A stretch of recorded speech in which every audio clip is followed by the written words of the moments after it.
views and opinions expressed in this program are those of the participants and do not necessarily reflect the views of BronxNet or the program underwriters.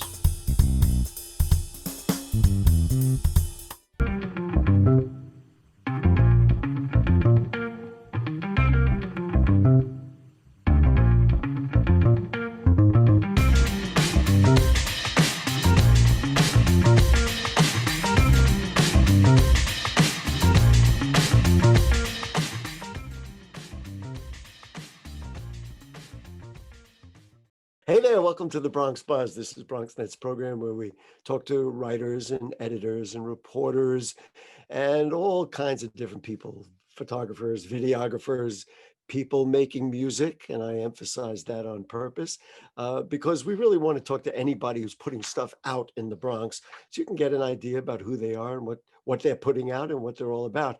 And this evening, we're going to start off with something I'm incredibly excited about. It is the Young People's Chorus of New York City. And we're going to meet two of the young people who are in the chorus from the Bronx and also the director of the program. And before I even introduce them, I'm going to tell you they have a new CD out called Heroes, and we understand what that's about. I'm going to just tell you, and I told them just before the show, that I was in tears. It was just so beautiful and so wonderful. And nothing excites me more than the kids of New York City and the kids, of course, of our borough of the Bronx, who are just so wonderful. So let's get started and say good evening to the founder and artistic director, Francisco Nunez. Mr. Nunez, nice to have you with us, sir. Thank you, Gary. It's a real pleasure. But if I'm going to call you Gary, you have to call me Francisco. I call you Frankie. Look, we're in the Bronx. That's how we do it now. And let's say hello to Hannah Salyer. Hannah, nice to have you with us. Hi, thank you for having me. And Marcus Byers, nice to have you with us. Hello, thank you for having me. Great. So we're gonna chat and maybe even sing a little bit. I'm not going to sing with the young people, but Francisco, just you listen. You were highly decorated MacArthur Fellow in Musical America's 2018 Educator of the Year. I don't know what they're not looking at. Why not 19 and 20? As far as I'm concerned, that's another story. But Francisco, just talk to me about the chorus. Let's see, it's back in 1988. It got started. What's the idea here? Well, I grew up in New York City, so I come from a working class family, so I was always in my neighborhood when I was growing up, and it was Washington Heights at that point. So I ended up but I started to meet kids from all over New York City, and I said, what can I do to meet other children just like me who want to work really hard, but they don't have all the means? And also, what is it like to be downtown or in the Bronx or in other parts of the city? So when I graduated from college, by the way, I graduated from NYU, but the college that I went to prior to NYU was Manhattan College up in the Bronx. So I did live in the Bronx for 2.5 years of my college career. So I wanted to know, what is it that I could do to bring young people together? And I use music as a means to do that. It was so important to me in my life because for me, when I was playing the piano when I was very young, I was able to meet other young people that worked really hard and wanted to work very hard. So after I graduated from NYU, I created the Young People's Chorus in New York City, where I would bring children from all over New York together and give them an opportunity to learn about themselves and learn about each other and take them around the world and show the world that New York City has amazing young people. This is what we do on BronxNet television, and this is what I live for. So you were a musician, and I believe, and we talked about it briefly before the show, correctly understood that it's the universal language. If you want to bring people together, we do it through music. And as it's turned out, let's bring it to the present day, it's been a successful venture. You have how many children in the program? How often? I mean, realize now 2020 has been a little more difficult, but how often do you normally see them? You know, what are the mechanics of it? How does it work? Well, when I first started YPC, it was only like 9 children that first year. So it took a while to build it up. Today, we have actively every year 2,000 young people that we work with. And they come from all the boroughs of New York City. And we are so happy to represent so many young people from the Bronx. And we work with several schools in the Bronx as well. But what's going on for me today, we meet regularly with our children. So pre-COVID, we were meeting every single day after school with different children. So 2,000. So during the day, we met every day, and after When school, you say, different groups. I'm sorry to interrupt you. When you say meet, did you go to their schools? Did they travel to you after school? Because of course, children are spread out not only over the Bronx, but all over the city. Well, we have two kinds of programs. We have an in-schools program where we go to the schools. We're in 20 different schools around the city. And we have an after-school program with 600 young people come together after school, and they meet in our home at the YPC, which is right across the street from Lincoln Center. So we're very excited about that. So they meet every single day, different age groups. So we start at the age of 8 and we go to 18. And during that entire time, someone like Marcus and Hannah, they're coming to rehearsals, 2, 3, sometimes 4 and 5 days a week, and on weekends as well. And they rehearse 2 hours a day, and on weekends up to 6 or 8 hours. We do feed them, which is really great. They work very, very hard. They work very, very hard, and we sing music from all over the world. Let's meet our buddies, Hannah Salyer. First of all, nice to see you, Hannah. Thank you for joining us. Of course. Why are you so dedicated? I mean, he's talking about, I'm sure you're busy like every young person, and you want to do well in school, presumably. Why do you spend the time singing and being part of this program? Yeah, so growing up, I was always involved in music. My two older sisters, they really loved to sing. I was always just surrounded with music. And when my mom told me she wanted me to audition for YPC, I was a little hesitant at first because singing wasn't really my thing. I wasn't like really big on singing, but as soon as I joined the program, I had no regrets. It was so amazing. YPC has given me so many, like countless opportunities that I would have never been able to do without this program. So it's just something that I love now. I love to sing now, and I love singing with all the other choristers and just making music together. It's really special. Not that I want to have your founder and director be called a liar, but he said, and I heard him, and we all heard him, that one of the things is it helps the kids get together. Have you made friends? Does it help you socially? Give me some of the effect of what this has meant, aside from the fact that you get to sing. Yeah, for sure. It definitely brings us kids together, kids from all over New York City together. I've definitely made friends throughout the years through this program. And yeah, not only do we get to sing together, but the friendship kind of goes beyond the notes, and it's just, yeah, you definitely make lasting friendships through this program. Music brings people together. This is the worst thing I'm going to ask you. Could you sing something?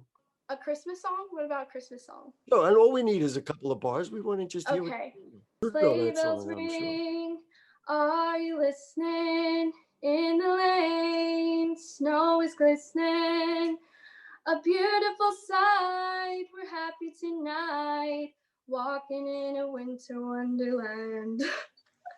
Well, you know what, Hannah, people may not be able to see on the Zoom, but Francisco is clapping. Marcus is worried because he's next. But I could listen to you sing all day. Thank you so much. Thank you. Hello to Marcus. Hannah's up from the Northwest Bronx. Marcus a little further south from Morris Heights. Nice to have you with us, Marcus. Nice to see you, sir. Thank you for having me. Great. Tell me what you love about singing and what you love about participating in this program. Well, for me growing up, there hasn't really been a lot of music around me because I grew up playing sports, and like the neighborhood I lived in never really had any art-centered programs or any choruses or dance companies. So it was a really small selection of activities I got to choose from. But when I went to middle school, I was in that same kind of enclosed situation. But as I got older, I grew to love the arts, and the arts has become a shining light in my life, and it has become a salvation for me. And I've grown tremendously as a person, and I've matured through the arts. It helps me learn so much, and being in YPC just took me to that next level because I have so many friends in the program, and we learn so much from each other, and I learned so much every single day, and I mean, this just confirms what we were talking about before the show. I mean, the beauty of music and the universal language and all the problems that we have now. We can solve some of them this way. All right, Marcus, solve a problem for us. We all want to hear what Marcus's singing voice sounds like. You have a beautiful speaking voice, But sing anything you want. Listen to the sound of my voice. Can you feel the beat of my heart? Listen to the questions I have. Listen to me. Well, again, Francisco is clapping. Hannah's going, yeah, he's not bad. Nonetheless, listen, you guys are great. Francisco, tell me about Heroes, because we're going to play a clip before you go. So tell me about Heroes. So right after the pandemic hit and our schools shut down, but by the way, we just got word that the schools are closed again just today. So we're going to deal with that in the serious part of it in our second part of our show. So what ended up happening, it took us all by surprise. We didn't know what was going to happen. See, here I am. I have a program, a singing program, bringing hundreds of children together every afternoon. And we're now closed. We're stopped. And not just that, we're told that we are super spreaders as singers.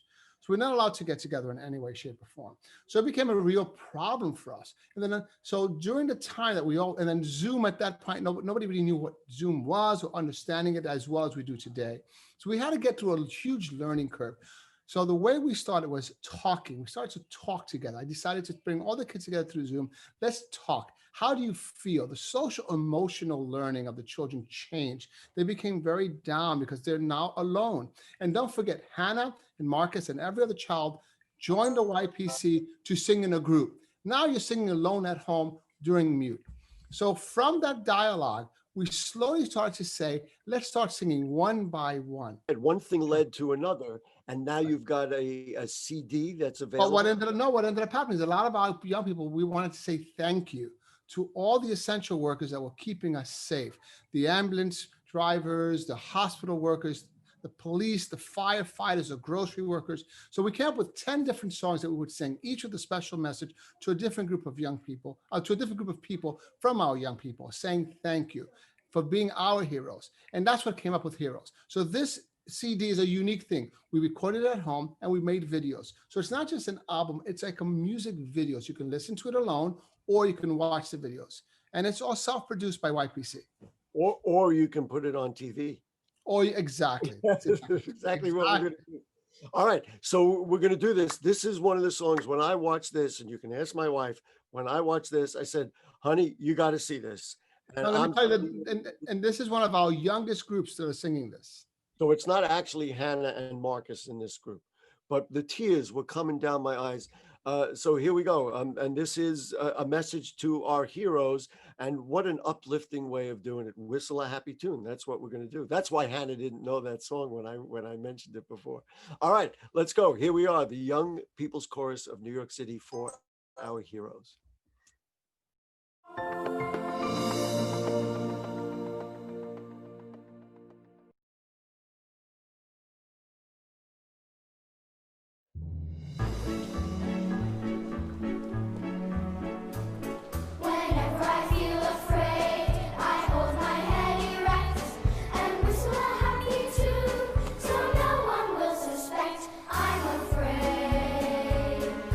Shivering in my shoes, I strike a careless pose.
There you are. And I know people in the Bronx are just loving our kids. Hannah, you expect to keep singing? Do you think about professionally, or is this something that you're just going to do because you love doing it? Absolutely. I'm definitely going to keep singing. Singing has just my whole entire life. I've been singing now just with YPC, so I'm definitely um, going to keep singing and sing with my sisters, and hopefully, maybe go to college for voice. We don't know yet, but we'll Yeah, see. listen, I'm definitely going to keep singing a part of my life for you, sure. you you have been given a gift that will last your lifetime, and however you choose to apply it, even just to keep you happy at night, that then it's worth all the tea in China, or whatever that means. Yes. Nonetheless, Marcus Byers, for you, your thoughts about singing and what it will mean for you moving forward. I'm in the same place as Hannah. At this point, I can't imagine not having music in my life, and I'm currently in the process of applying to college and trying to actually go to college for voice performance. So, this is definitely something I want to do for a lifelong Yeah, term. just like I said to Hannah, this is a gift that you will have, and you'll be able to share with the rest of us for as long as you're on this earth. We appreciate both of you and your time. Francisco, how do people get Heroes? How do people find the CD?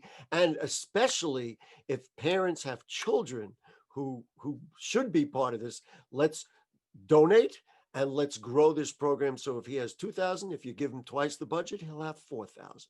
That's how it works. Well, you can visit our website, ypc.org, Young People's Chorus of New York City.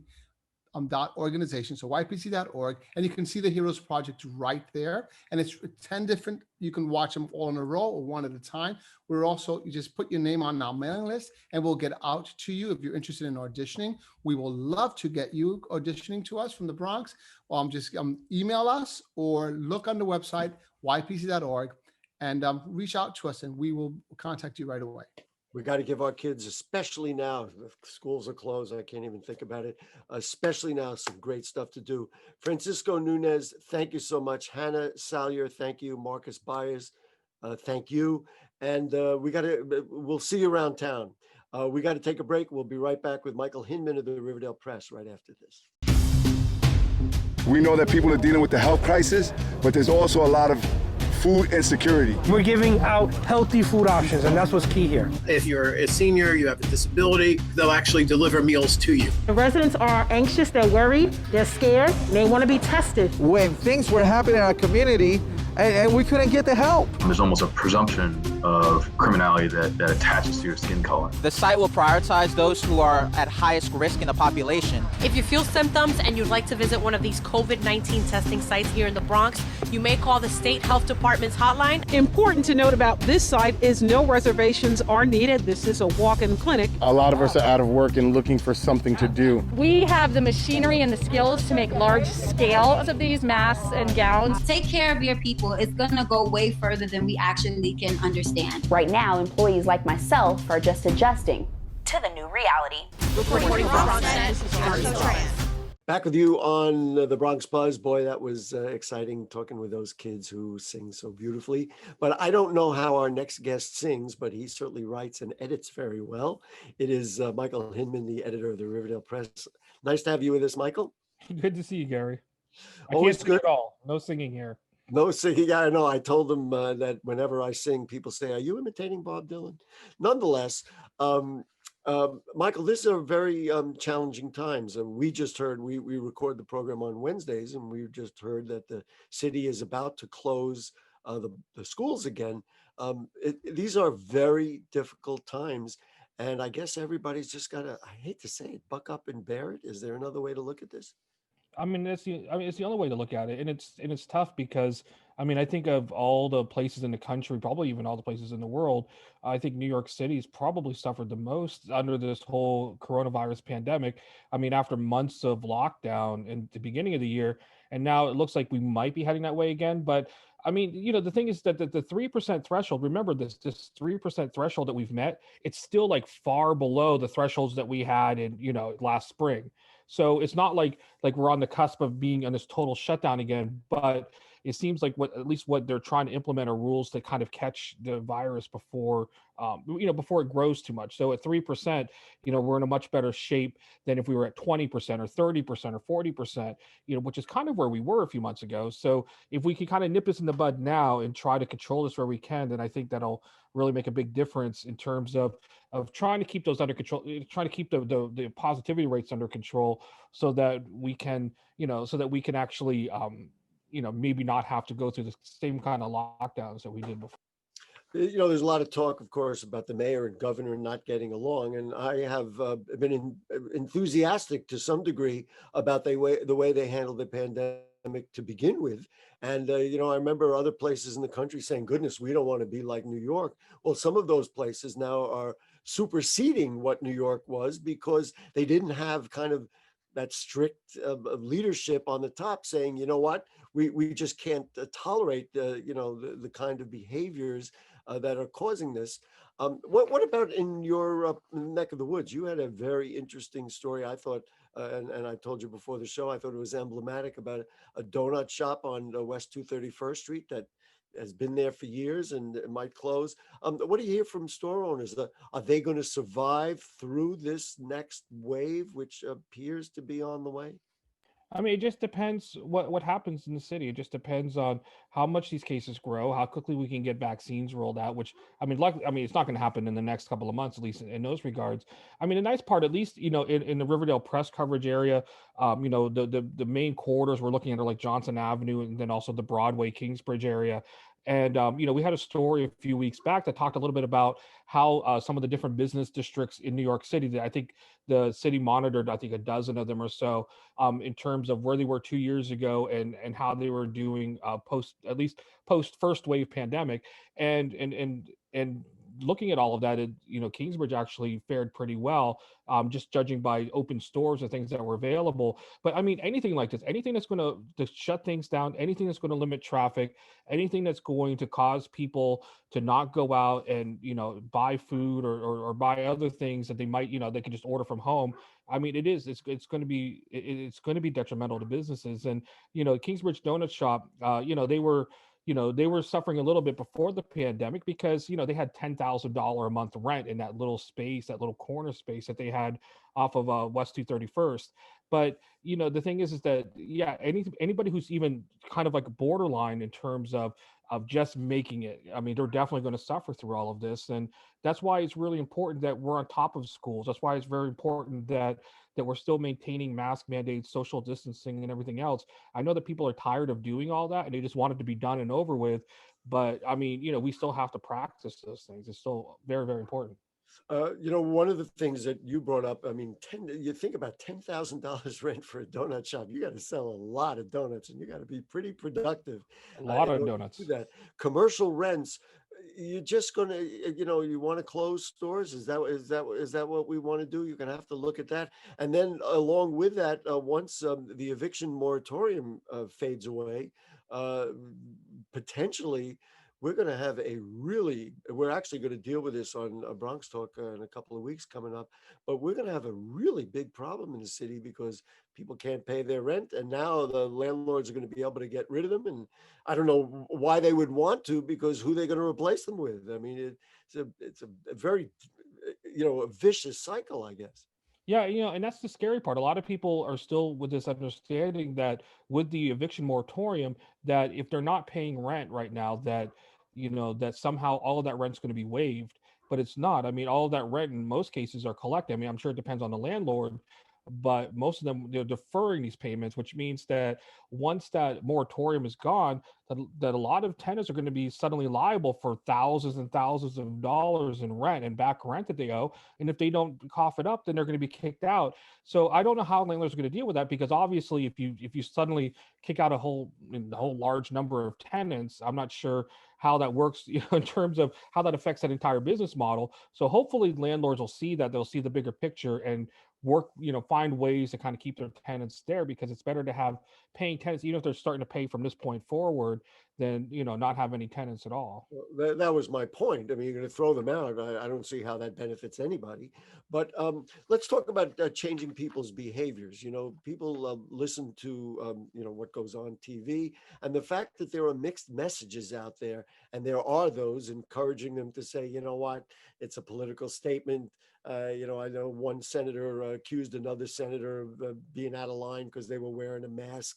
I think it was Ted Cruz made a statement like that. Those kinds of things don't help encourage people to change their behaviors. And I think what we really are trying to do is get people to change their behaviors. I know with the holiday coming up, I just had a lengthy dialogue with my own family about how we wanted to get together. I think we're going to get together on Zoom. As much as we love to be together, I think that's what you're going to have to do. Yeah, it's funny. I'm actually in Pennsylvania right now. That's kind of the rustic rural background that I have. And so I've taken some time to be with family, but obviously we're exercising whatever precautions that we need to do. And even though I already had COVID several months ago, who knows if you can get it again or if you can carry it. I mean, there's a lot of unknowns, but I don't know why this has all become a political issue. And it's funny when I'm going around Pennsylvania.